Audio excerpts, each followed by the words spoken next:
I don't even know if we need this, really. Can you guys hear me? You might. It gets that noise from outside. Oh, you get so much noise from there? Okay. So how are things going? Yeah, very good. Really good. No, I'm amazed at how many people are here. I wasn't expecting such a huge crowd. Oh, really? Yeah. Is that what Bill told you? What's that? Well, you know he tends to oversell things. So. All right, there we go. Now people can see me. If I sit down, I'll be lost. So, okay. How are we going to do this? We're going to do the old questionnaires? Little questionnaires? Yeah, Q&A. We need the Q in order to get the A. Unless we're Canadian, we just get the A's all the time. How's it going, eh? Hardly good. You guys like Tim Hortons eating a cruller lately? They're hardly good. How long did it take you to get into the makeup for Bigfoot? Well, it changed because we did it for, gosh, 4.5 years. It started off at about 4 hours. Yeah. So we'd get in at about 3:30 in the morning, and so that we'd be ready for 7:30 on set. And sometimes it'd run out partially finished. We'd do the blocking, which is basically the blocking is for the DP to take a look at how to light the scene, basically. And you also can get a little bit of rehearsal in there as well. And if the scene is complicated, you can do that. So you can sometimes I would do that half done up. Very, very silly when you're trying to be Bigfoot. I will not come on stage without my feet. Sometimes we have this hat. It's funny, whenever I do these things, I always talk about getting into arguments with Martin Wood.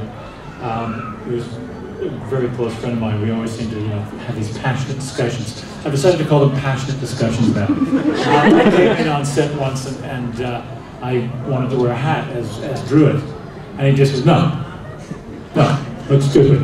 It's a really good hat. No, looks stupid. Makes your ears stick out. You get big ears. You turn down. I want to wear the hat. Anyway, so needless to say, I lost the argument. Because after a while, you just seem like an idiot when you go, I want to wear a hat! Dad, why can't I wear a hat? And so I would wear the hat whenever Biggie wasn't wearing his hair. And I would come on set with, because it was quite a big hat for my big head, I guess, the day that I wanted to wear the hat. And it would fit with the mask, on.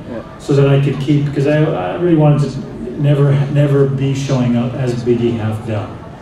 So that Biggie stays as Biggie and not Heyerdahl in a little bit of foam, And so I would wear the hat, and it became Biggie's hat.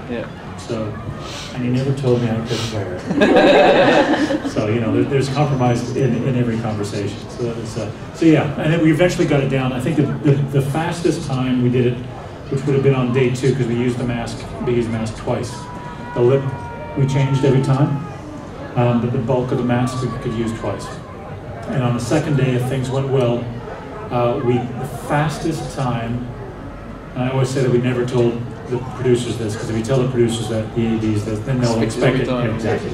And they literally never knew. One day it would be, literally, I think the fastest time was an hour and a half, hour and 20 minutes. I mean, it was just amazing. We never got it that fast ever again. So if we'd said anything, we would have been done. But usually it was about 2 hours. Thank you. So. You got something? Okay, we'll get to you next. So while we're on makeup, how about for Todd? Friday nights, when he was going out dancing? Todd was pretty consistent at the 3-hour mark. Occasionally we would drop, they might be able to do 2:20, something like that. But he was much more delicate. Todd, he lived 3,000 years without being a little delicate, or 10,000 years, I should say. And he was 3 or 4 pieces, and they were so thin and fine because it's all about blending the edges. The edges are a prosthetics applicator's nightmare, and if you get the edges bad, then the whole thing just looks terrible.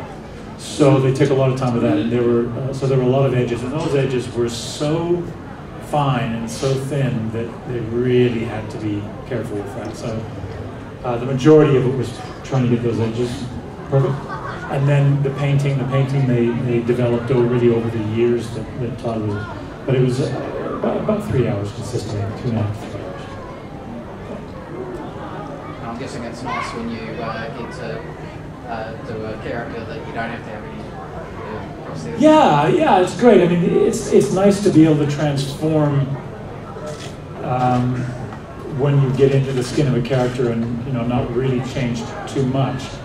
But if you're playing Wraith, you're playing Biggie, it's pretty so necessary evil. I remember doing a Nosferatu once, about 15 years earlier, and it was on a show that they had no budget at all. And so she basically created this Nosferatu, each day with some bits of string for the bulging veins on his head, and we used like really cheap bald cap and filled it with something. And it was really, considering the really awful materials that she had to work with.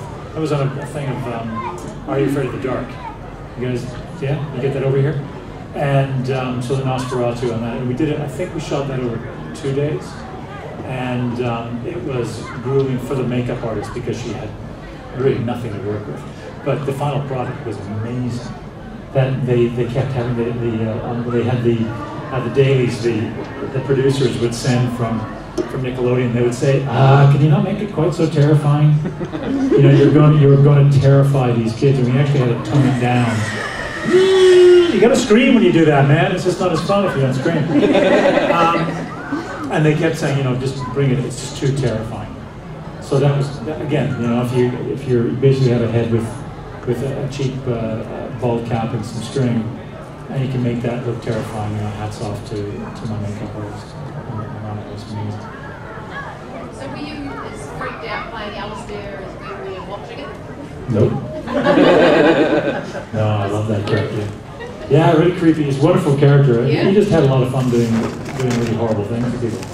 I met Mark Ralston a couple of weeks ago, and he too had a great time playing that. I mean, it's I think rare that he's been in the business about as long as I have, if not a little bit longer, and it's a major highlight for him, that character. He was just it's a fun character. Yeah.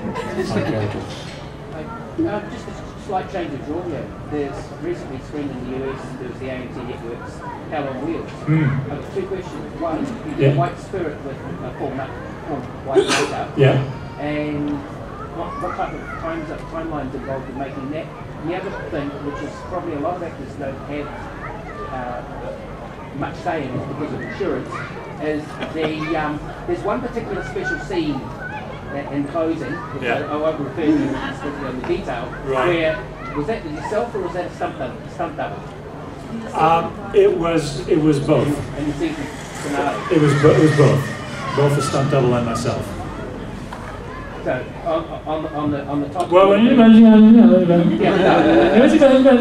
let's just say the beginning of it was me, the middle of it was him, and the end of it was me. What I was trying to allude to. Yeah. Just so we don't do any spoilers, we go out and see it, right? And that's usually the way it goes. That stunt was incredibly dangerous, and it was done by a guy who goes by the name of Sleepy. And I can't remember who gave him that, but he's a bronc rider, and so one of the toughest guys around, and a major award-winning bronc rider, and I think that he was sitting on a horse one day when, I don't know, it might have been Eastwood or somebody of that ilk, and he was just always falling asleep. He was so comfortable on a horse, and so. Pardon me. That's what happens when you're slightly gassy and out of back. And so he was named Sleepy. But this guy is one tough dude, and he almost cracked himself badly when he swung back, because you're on a line, right?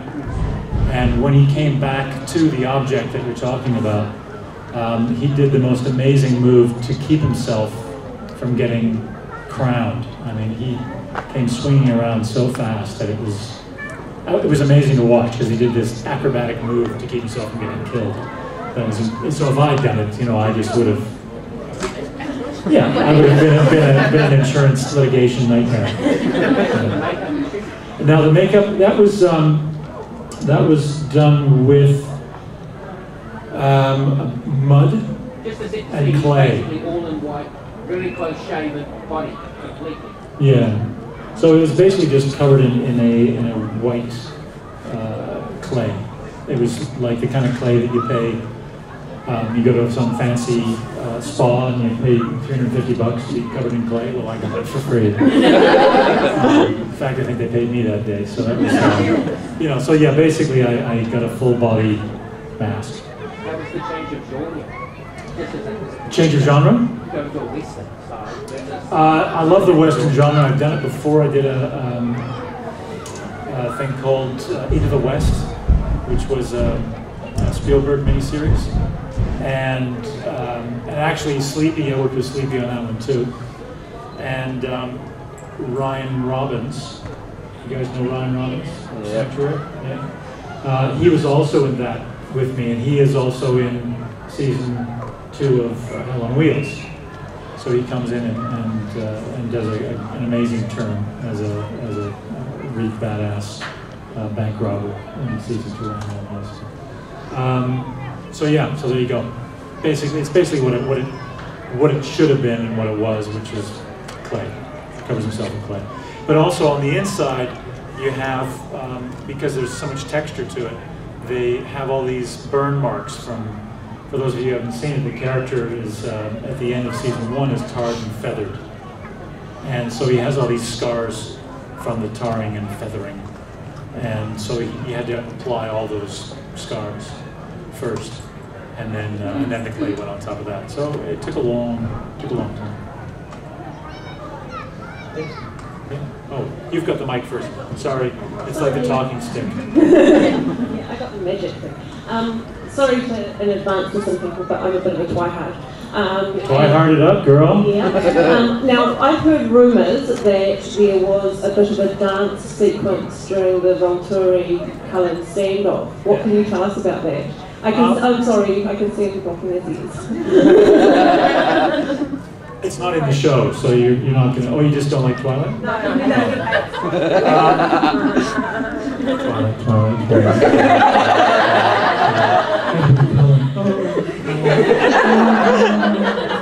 Oh, the guy without his shirt. Oh, they're all so cute.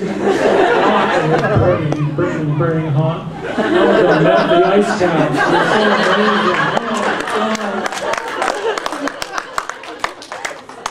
They're so amazing. And then we're kind of freeze them all again. He's so cold. He does have a really cool t-shirt that says, and then Buffy stakes it with the end. Yeah, I've seen that. It's fantastic. No, I love that t-shirt. It's fantastic. Yeah.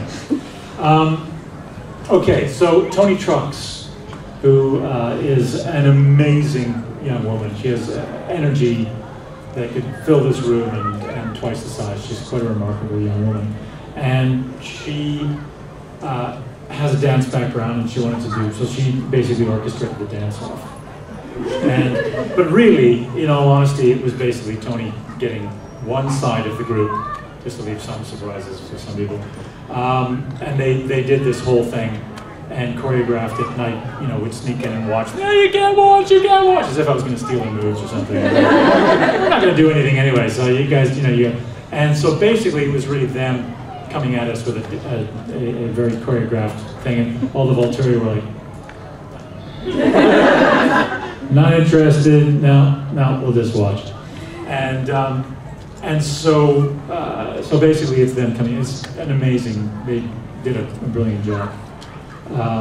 And there is one in particular, one very tall, well-muscled, handsome young man who is on that side, who has 2 left feet, and I just was killing myself watching him trying to do these moves. It's too funny. Yeah, his character is his first letter of his character name is E. Yeah, because if you're with him. But it's not, you know, it's more like, That's the other one. yeah. He's very funny. He had me on the floor laughing, or in the snow laughing. It was very funny. And then, and I'm not sure how far it's going to go, because I think it's in the, there's talk of it being at the end of the credits, or there's talk of it being, definitely be in the DVD extras. I can't imagine it'll actually be in the full cut, but you never know. You know, one of the possible endings, you know, that she sees in the, anyway, so yeah, so it was a lot of fun. It was good fun. Yeah, and we eventually, we got a director in it as well, and he's such a beautiful man that, you know, he joined right in. So it was good fun. Yeah. Hi. Yeah. Yeah.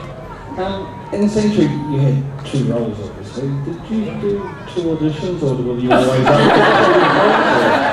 Yeah, I disguised myself as Bigfoot and came in the second audition. This guy, you know, he looks the part, but he could be trouble. He could be trouble. Wouldn't that be nice? Wouldn't that be nice? No, I really had to audition for Druid, sort of. I came in and did a reading, and I think that how it went was, this is my feeling anyway. I'd never talked to them about it, but my feeling is that Martin and Amanda had me in mind. Certainly Martin did, and Damien didn't really know my work, and so they had Bam Bam come in and read to begin with. You guys know Bam Bam? Yeah. He's a stunt coordinator for Stargate. James Banford is his name. And he, you know, bless his heart, he's really good at kicking ass, but I don't think he was the perfect druid, thank goodness, because I think he basically set it up so that the bar was really low. So it seemed that I was more impressive than I actually was. Bless you, Bam Bam. And you can ask a Twilight question? Anyway, yeah, so I auditioned for that. We did a read-through, basically, of the script, so that Damien could hear, and there were all the producers were there, and the creatives were there. And it gave Damien just a chance to hear it, and after hearing it, we went into the hall and offered me the part of the song. And you stopped the painting more as the seasons go on. Stop the what? The painting? Oh, that annoying noise that Vicky used to make. Which annoying noise is that? At the end of every sentence. At the end of every sentence? Well, that's not very creative. That's really boring. I'm glad I stopped that.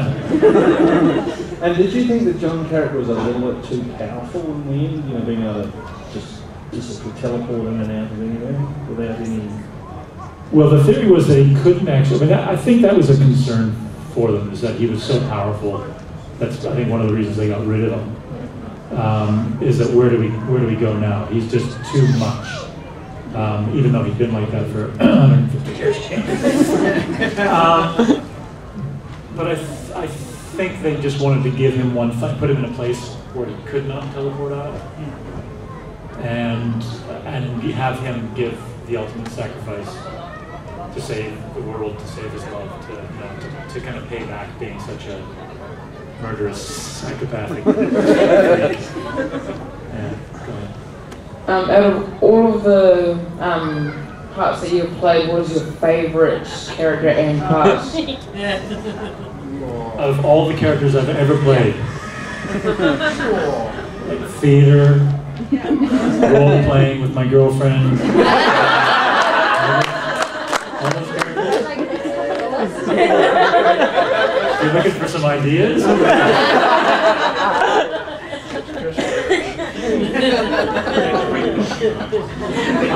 Well, I've had 3 characters that have been my favorites, and one was a character out of a Shakespeare play that I did called Love's Labour's Lost, and that character is Don Adriano de Armado, and he's kind of a it was fun. I went to Spain and interviewed some people, bless you, some people there to I got them to read his lines, and I wanted him to be Castellano, And so I did him with a Castilian accent. It was one of those things. I remember my father coming to see. This was at Stratford Festival, and my father came to see. Bless his heart, he flew all the way from Vancouver to Stratford, which is in southern Ontario, which is a 3.5-hour flight and then a 2-hour drive from Toronto. And, it's in the middle of nowhere, and a phenomenal festival. You ever get a chance to go? The quality of theater and production is best in the world, amazing. And so he shows up and he's sitting and he's watching it. He's coming all this way. It's great. My father's a very interesting man, and the way he looks at things, he doesn't really. He has his opinions, but he doesn't necessarily want to voice those opinions because he's going to look for other people to just to see how they feel. So he watches the play, and at intermission, he turns to the guy next to him. He says, "So, what do you think of the play?" And the guy says, "Yeah, I think it's pretty good." Right. Well, what do you think of the Don Adriano Armado character, the one with the thing and the thing, with that guy? He says, "Yeah, he seems to be a really good actor. I think that character's really. I have no idea what he's saying, but I think he's doing a fantastic job." So anyway, so there you go. There's a little thing about being too clever with your accents. I had no idea what I was saying. It was too thing. So that was my first favorite character, and then I did a character called H.P. Lovecraft, and that was about 10 years later, and he became my favorite character for another 10 years, and then I fell in love with this character. Is he here? Is he still here? He's gone. Where is he? Oh, there he is. The Swede, which is the character from Hell on Wheels that he was asking about, all painted in white, in the second season. So he became he's my new passionate love of characters. And there's been as you said, there's been so many wonderful characters along. There's just a few that you fall in love with. And HP was one of those that I was playing and it just felt like I was being, it was like Alistair taking over a meat suit. It was like HP had crawled in under my skin and was talking for me. It was a very odd feeling. And for the Hell on Wheels character, I feel like I'm talking my father's voice, which is the accent, the funny accent that I just did. Hey, you have a talking stick. Please talk. Do you prefer playing Biggie or Joe? Well, it really depends how tired I was. And if some days I wasn't necessarily in a very good mood. It was Biggie was fun, because I would be able to just be however I felt. And if Biggie was in a bad mood, and he would, at the end of each sentence,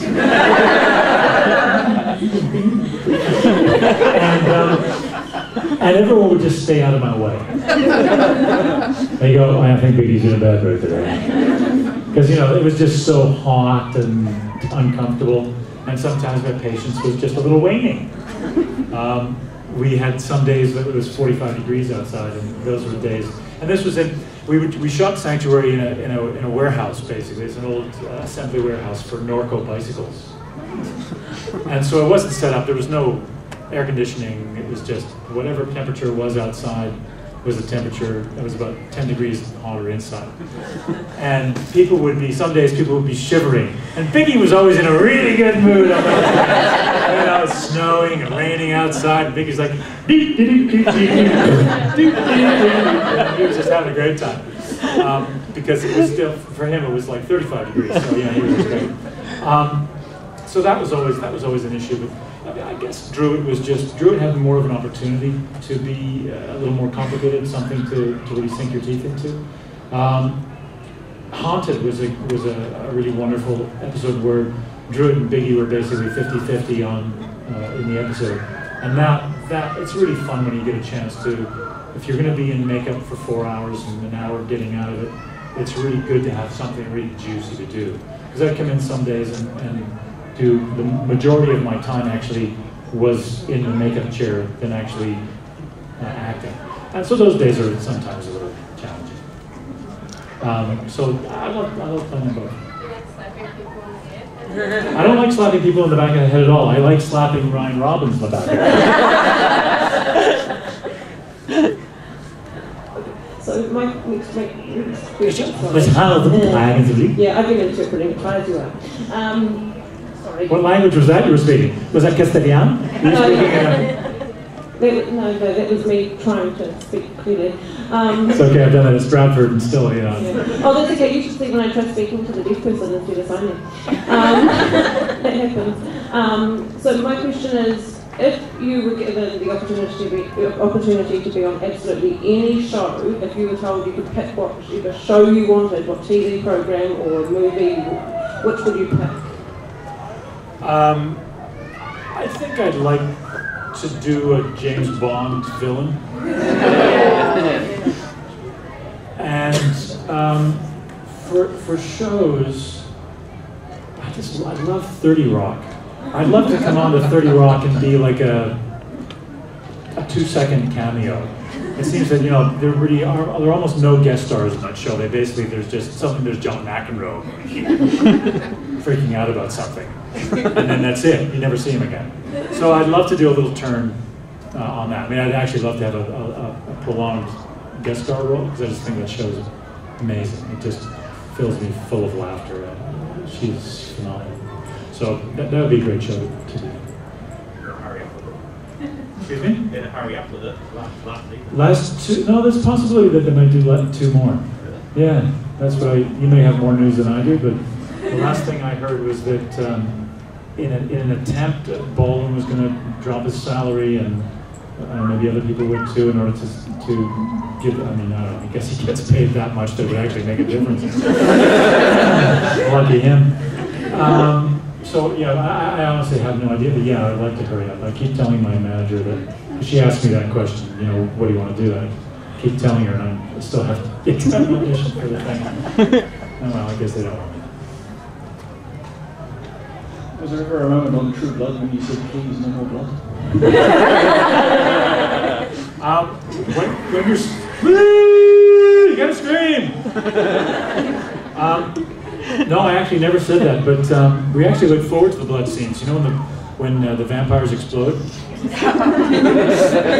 Those are days when everybody shows up. I mean, it's the coolest thing. Because they have this phenomenal rig that is basically just a barrel of blood. And then they have bits and pieces of clothes, and they shove it with guts and, you know, intestines and things hanging out. And then they crack open this barrel of blood, and the thing just explodes into the clothes. The clothes fall, exploding, and then splat on the floor. It's fantastic. Really fantastic. There are some great scenes. I remember watching when Maloney stabs the oldest vampire, but the youngest actor. And he, what's that? Yeah, you remember that? And take me away. And so you have to, you know, watch him explode, and then, you know, Maloney gets it full on in the face. And it was really fantastic, because it was one shot, because basically they exploded this thing into Maloney's face, and the look on it, and because it gets into your eyes and it can really sting, and he blinked at exactly the right moment, and he comes out with that. I mean, there's about, I don't know, he's got 4 or 5 lines after. Really intense, and just blinks at the right time, opens his eyes, and the blood is just dripping down his face. And he comes out with these lines with such intensity. It was fantastic. And then then he turned it around and it explodes on you. And I think it actually exploded on me the next day, because you're doing different sides all the time. And I'm sitting there, and I can't remember what they chose, but, you know, I was sucking on my suit, you know, trying to. You know, really enjoying this aged blood. Yeah, yeah, you never get tired of it. It's good fun. But the True Blood, you know, because I remember pouring the scene going, we always have we come in here for I don't know how many months, and none of us have been drinking this True Blood. So we're like, can we have a True Blood that you can actually drink? And I'm like, props, like, actors. Because don't drink this blood. Don't drink the True Blood. Don't drink it. And so he brings me a True Blood that I can drink, and I, you know, pour it. So I'm working on pouring. But each time they have to come and fill it up, make sure it's the same height. I hate that guy. And so we did, you know, it was a little toast, so I figured Dita would, you know, be toasting or whatever, having a little sip. And doing it basically, because of course if you put it to your lips, then you're hooked, because you're going to have these red lips. So I would take it, and each time I'd wait, and sometimes the timing of each thing would be different, so I'd have to wait till the exact right moment, and I would go to drink it and bring it up just so that it would just beat the ridge of the glass, and then, and then come out with the, you know, and then put it back down. So it was a fun little moment, so I would never have to waste time with painting my lips white or something. Nobody likes that. What are you doing hiatus between series and series? I do other shows. I've been lucky enough to do other shows. I literally, for the first season of Hell on Wheels, started in the middle of doing Sanctuary, or a month and a half into doing Sanctuary for season 4. And because Druid had been killed off, Biggie was just running around. He would only have about 3 days a week. And so that gave me the opportunity to run off to Calgary and do this new show. And the producers were so cool. They worked together, which really is something that you have one producer and another producer, and the two guys will just go, no, it's not going to work. No, we want the guy for ourselves. That's it. We can't do anything else. And so to find two shows who said, oh yeah, we'd like to support that. We're willing to work together, and they did. It worked seamlessly. It gave them a lot more work, but they were willing to do it, and it gave me the joy of doing that show, which I absolutely, it's become my new favorite character. So pretty great. So and in between doing this season, finishing Hell on Wheels and doing Hell on Wheels again for the second season, I did True Blood. And True Blood shoots on pretty much a 14-day schedule. So it's a luxury. It's like shooting a film every week. A short film, but a film nonetheless. I mean, full features, sometimes you can do them in 14 days. And they were doing episodes in 14 days. And shooting on film, which again is another thing that's unheard of, in film, let alone television. And this was television, so amazing. So it took us a long time to shoot the season of True Blood, and so that I did that seamlessly in between.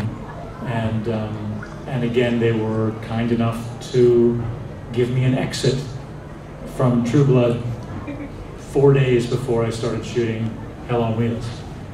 So very, very generous, thoughtful producers, which is, you know, you hear in Hollywood that it's just ruthless, horrible, impersonal kind of a place.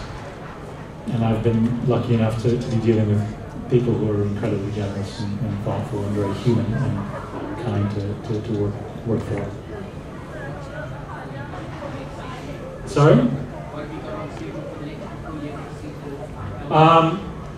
I've got nothing at this stage of the game. I've taken 2 months to chill out and relax because it's been full on for years. And so I've taken 2 months to just travel around with my wife, and she's a teacher and one of those inspiring teachers who you look back on with joy as opposed to with dread. and that takes a lot of work, and so she's taking a year off, and we're just spending some time together. So that's my main focus. So I've turned down all sorts of things in order to do that. Any more kids you want? Any more of the cues for the A's? How long have you been married? How long have I been married? 9 years. So we're on their honeymoon. Oh! Congratulations. We actually saw you walking up the street yesterday, up Green Street. Oh, did you? With my wife? Were we fighting? That's the greatest thing. In order to survive long years of marriage, you have to fight. and then make up. You were looking at something. Oh, that's because I was ignoring her. She was looking down, probably. It was just like, yeah, no, it's beautiful down there. It's great. We were, my wife's uncle lives just outside of Auckland.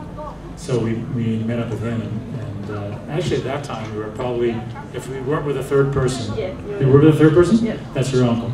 Oh, okay. Yeah. We were walking down the street and he was like, You turned in profile and I thought, I know that long that face looks like looking. Chris Ryan. I was like, can't be. Then you turned back and I saw your ears.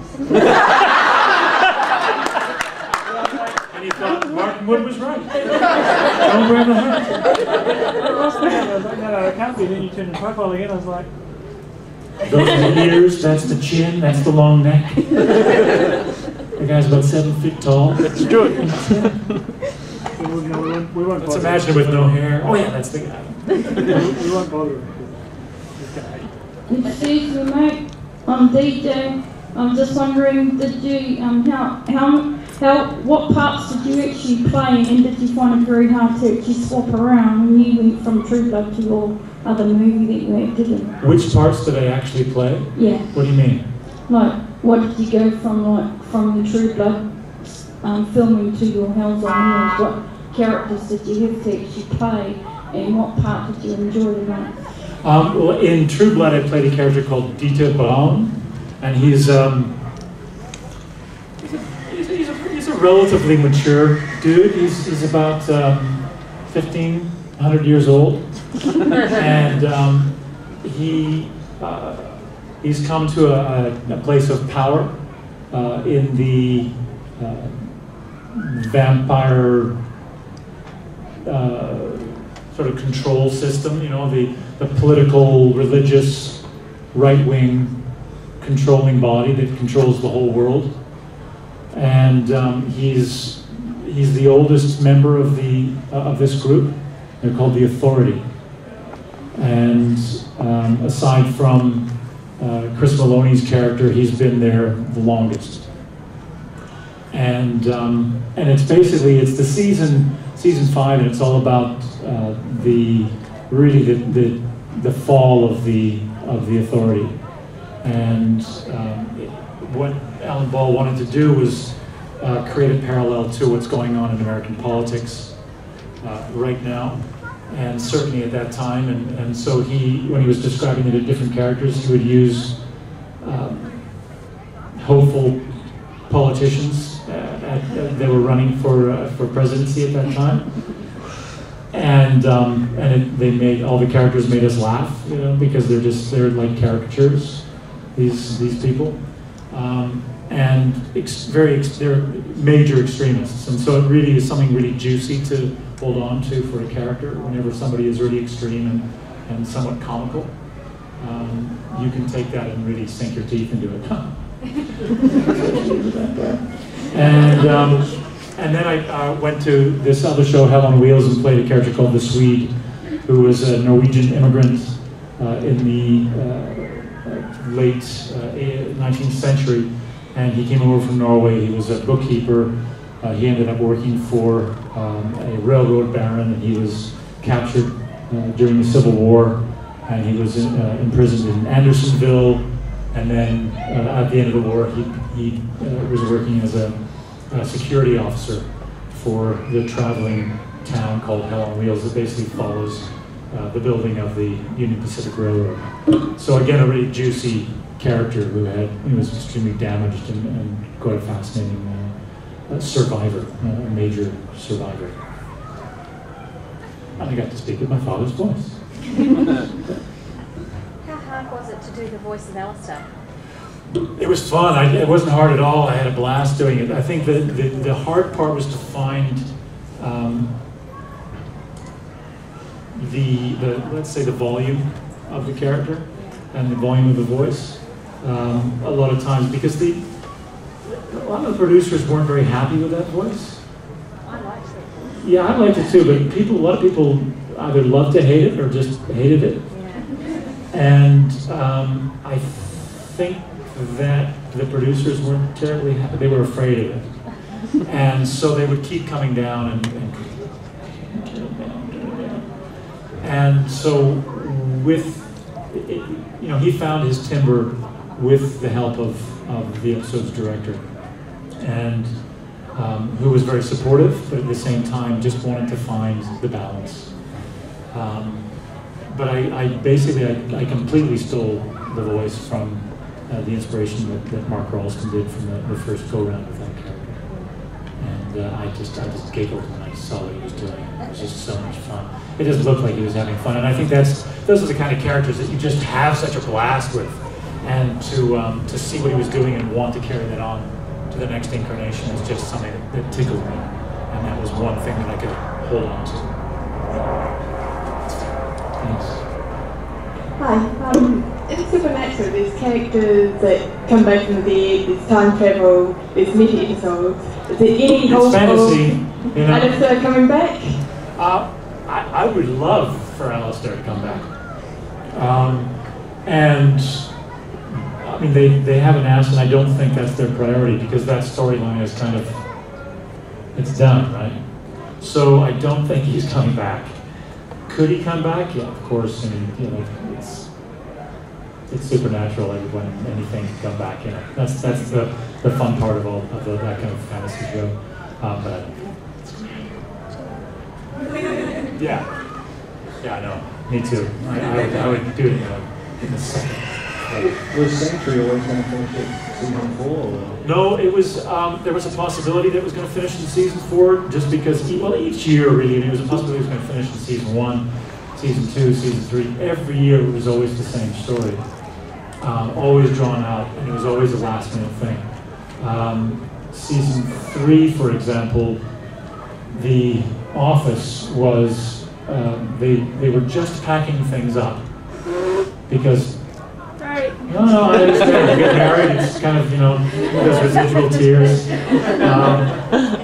And then suddenly the funding came through and the BDs decided they would put the money in and Sci-Fi was on board and suddenly the thing is up and running and the writers are just chasing their tails trying to get story ideas out and ideas broken. So it was always like that. Every year it was like that. And for season 4, you know, same thing. Season 5, we kept hoping that it was going to, and then finally, because we saved everything. They rented the production rented the warehouse, the Norca warehouse, kept everything there, in the hopes that it would go on, and they kept it to the last minute, and finally they didn't want to pay for the rental anymore.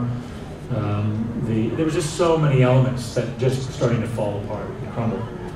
Sci-Fi eventually gave a thumbs up for 6 episodes, and then the BDs just went, no, we're just not in. We don't want to put the money in again. And that was it. That was the final nail in the coffin because they're the ones who own the rights. It's their show. They were on board. I mean, without them, the show never would have happened. They were the ones who put the first, I don't know, $5 million or something into the webisodes.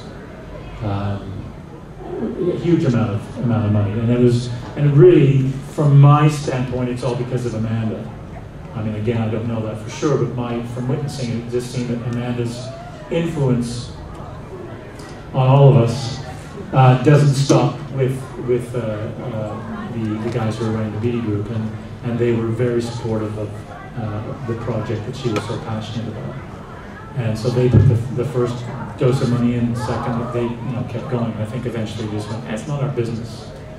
They're real estate guys, they're building all sorts of huge real estate projects and do very well at it, and I just think they just wanted out. But who knows? I'm just assuming. Bottom line is they didn't want to put any more money into the project. Much to our chagrin. Yes. You? Yeah? That was you putting your hand up, right? Yes. Okay, good. Well, you were talking about how Sanctuary started with the webisodes. Yeah. Do you think they could either restart it with the webisodes only? They could, but again, the BD group owns the rights to the show and the merchandising, everything. And they would have to, again, want to put the money in and want to support it. Or somebody would have to come up with, I don't know, $45 million. But if they wanted to sell them, they might sell them for something. That's a problem where they're in. They're in at a about 45 mil, so... Well, you better start saving. I better. I've got lots of those $2 coins. Can't change them at the airport either. Okay, we're going to... Is there one more? One more question? Yeah. I'll be quick answers. Yeah. I'm like the longest Every answer guy in the world. time we do that, I guarantee the last question is always one of these. Yeah, okay, we'll make it quick. Okay, go for it. Since you've been on Twilight, Yeah. what's some crazy fan thing that you've come across? Like, I haven't really come across any crazy fan thing. I mean, people have all these crazy fan stories. Just... Would I like to? Challenge accepted. I guess that the funnest one was in Chicago. There was this little girl who literally she couldn't speak. She was so excited to meet every person that she met, and she would just bounce up and down. And she was just so excited she couldn't speak, and it was just the most beautiful thing. And I eventually calmed her down, and I took her around to meet everybody, so that she was adorable. It was just lovely. It was lovely. Yeah. And on that, if I can have a huge round of applause.